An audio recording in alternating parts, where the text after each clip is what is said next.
तो दोस्तों आज हम देखेंगे कि कॉलम कैसे बांधा जाता है और कॉलम का स्टील कैसे चेक किया जाता है। आइए हम आपको बताते हैं कि सबसे पहले तो हम ड्राइंग लेके एग्जैक्ट लोकेशन में देखेंगे कि हमारा कौन सा कॉलम हम चेक करने जा रहे हैं और कॉलम नंबर क्या है। कॉलम नंबर अगर हमारा मान लो कि 7 है, ये कॉलम नंबर 7 है। चलो कॉलम नंबर 7 में देख लेते हैं कि क्या क्या स्टील है। ठीक है, तो ये हमारा फ्रेमिंग प्लान हो गया। अब ये कॉलम नंबर देखने के बाद इसका कोई काम नहीं। सबसे पहले तो आपको बताएंगे कि हम आगे पहले जनरल नोट्स देखेंगे। जनरल नोट्स में क्या क्या लिखा है, इसका कवर क्या है, इसका फ़ी क्या है, डाया क्या है और इसका एलडी क्या है। एलडी बोले तो ग्रेड कंक्रीट क्या है इसका। कंक्रीट अगर M40 है तो उसका क्या ग्रेड होना चाहिए, क्या एलडी होना चाहिए। M30 है तो उसका क्या एलडी होना चाहिए। M40 है या M35 है तो उसका क्या ग्रेड होना चाहिए। तो इसमें दे दिया है हमारा ड्राइंग जनरल नोट्स में दिया है हमारा ग्रेड ऑफ रेनफोर्समेंट। M20 अगर है तो 57D के हिसाब से हमारा ये होगा, लैप लेंथ होगा, एलडी बनेगा उसका। और M25 अगर है तो 49D के हिसाब से हमारा उसका ये होगा, एलडी होगा, लैप लेंथ होगा। M30 है तो 46D 46D के हिसाब से हमारा इसका ये होगा, एलडी होगा, लैप लेंथ होगा। और M35 रहेगा तो 40D के हिसाब से हमारा लैप लेंथ होगा। अब यहाँ लास्ट में क्या लिख रहा है हमारा एबव M40 या जो भी है मिड एबव। अगर हमारा M40 से ये है नीचे ग्रेड है तो ये हमारा एबव में 36D ही लिया जाएगा। अगर M40 से हमारा अगर नीचे जहाँ तक आएगा, M40 हो गया, M35 हो गया, M30 हो गया, M जो भी है तो उसके नीचे जो भी आएगा तो हमको 36D के हिसाब से हमारा लैप लेंथ होगा। तो हमारा मेन हमको देखना क्या होता है, एबव में क्या है हमारा, एबव में क्या है हमको एबव देखना है। चलो एबव हम देखें, उसके बाद अब वो आप समझ में आ गया होगा। अब हम आएंगे कहाँ पे, कॉलम शेड्यूल में। अब ले लेंगे हम कॉलम शेड्यूल। ये हमारा फ्रेमिंग प्लान है, ये हम साइड में रख देंगे और हम लेंगे अब कॉलम शेड्यूल। तो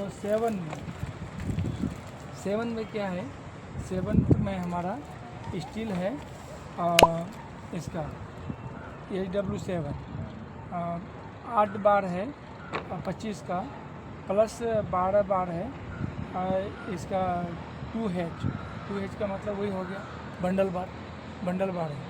तो हम साइड में आगे देखेंगे, ये अभी हमारा स्टील चेंजिंग यहाँ पे है। तो चेंजिंग स्टील में हम क्या देखेंगे, नीचे वाला इसमें देखेंगे कि 7th फ्लोर में क्या था और 8th फ्लोर में क्या हो रहा है, वो कन्वर्ट कितना होगा, नीचे कितना था और दूसरा फ्लोर में हमारा कन्वर्ट कितना है। तो उसके लिए ऊपर आके देखेंगे और हम मापी करेंगे। अब हमारा कितना है, ये लिंक मेन लिंक में आते हैं, मेन लिंक ये हो गया। तो 10 डाया का 100 सेंटर टू सेंटर है, आउटर लिंक 8 डाया का 100 सेंटर टू सेंटर है।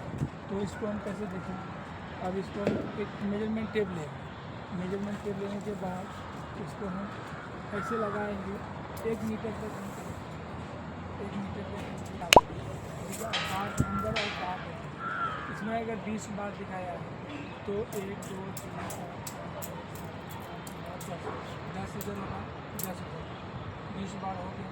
अच्छा, अब हमारा इंटरनल ये रिंग आता है, तो ये हमारा इंटरनल रिंग है, यानी कि आउटर लिंक हमारा ये चिपिया है।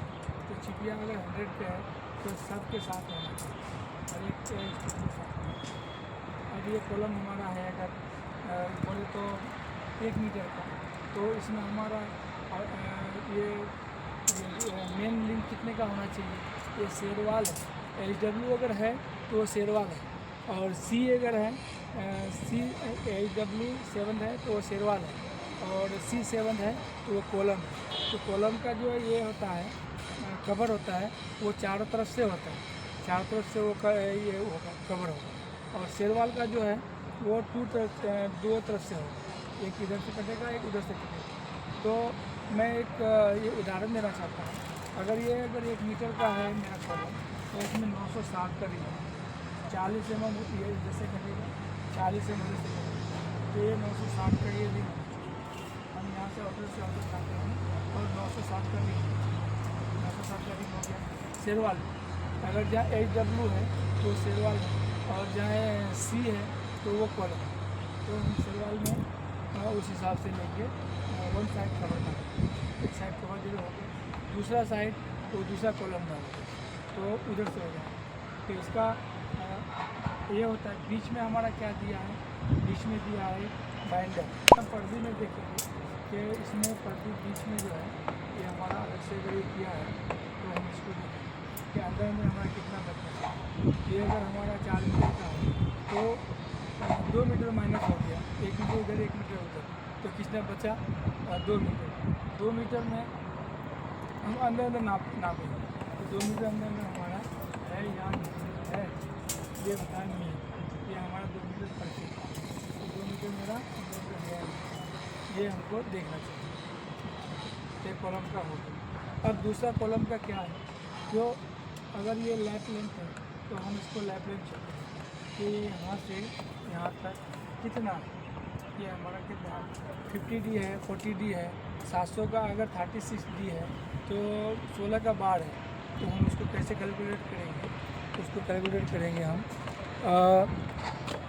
36 इंटू मल्टीप्लाई 36 मल्टीप्लाई 16 कितना हो गया 576 हो गया।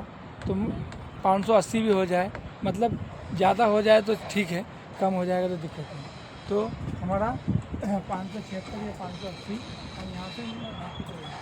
ये जोगल जो होता है, ये जोगल होता है, इसे नापेंगे जोगल के साथ और यहाँ पर नापेंगे। हमारा 576 है, एकदम एग्जैक्ट बराबर है, तो हमारा ये परफेक्ट है। और दूसरा क्या चेक करना, अगर आपका ये कपलर चल रहा है, ये हमारा कपलर है, ये दिख रहा है आपको, ये कपलर है। ये कपलर में हम थ्रेडिंग दे देंगे, थ्रेडिंग बराबर गया है कि नहीं, ये एक भी चूड़ी बाहर नहीं है।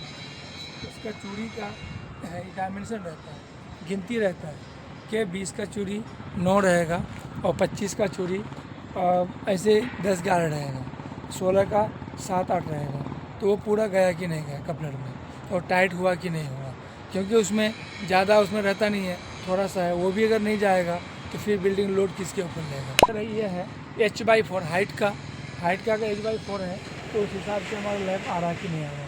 ना तो हमारा बॉटम लेवल में लैप होना चाहिए, और ना तो हमारा स्लैब से 9 अगर 3 मीटर का है तो 8 चौक 32 या 7 चौक 28, तो हमारा 2800 के अंदर ही हम उसको डिवाइड करेंगे।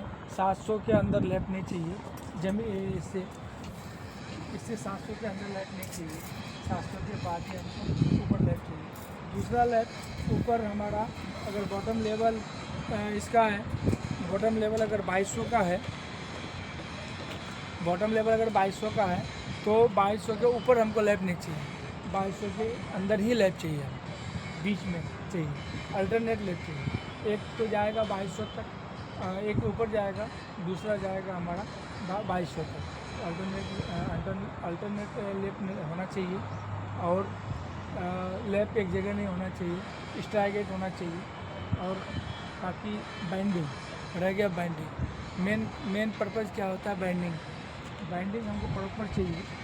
बाइंडिंग ये अगर ढीला रह गया तो ये हमारा कोई काम का नहीं, कितना भी स्टील दे दो, अगर बाइंडिंग हमारा प्रॉपर नहीं है तो हमारा कोई काम का नहीं है, स्टील कोई काम का नहीं है। वो जब भूकंप आएगा तो 2 झटका लगाएगा और सब खुल के बाहर आ जाएगा, कंक्रीट हमारा फाड़ देगा।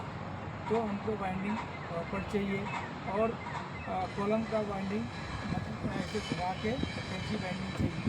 और हुक जो है ये 90 डिग्री 135 डिग्री के हिसाब से, 135 डिग्री के हिसाब से इसको बेंड चाहिए। और बाकी मेन लिंक का भी बेंड चाहिए, दोनों हुक ऐसे बेंड चाहिए। और बाकी बेंडिंग जो है, बेंडिंग प्रॉपर होना चाहिए, कहीं पे वो नहीं है। ये बेंडिंग वायर जो है ये हमारा अंदर का इसमें होना चाहिए, बिल्कुल अंदर होना चाहिए बेंडिंग वायर, ये बाहर नहीं रहना चाहिए। ये हमारा कवर इसमें नहीं आना चाहिए, कवर के अंदर ही आना चाहिए, कवर से बाहर नहीं आना चाहिए, वरना आप जब शटरिंग खोलोगे तो आपको वो बैंडिंग वायर दिखेगा। तो कवर के अंदर ही रहना चाहिए बैंडिंग वायर, वो बाहर नहीं आना चाहिए, बैंडिंग वायर को रहना चाहिए। बस यही है आज ये शाबाश बेटा।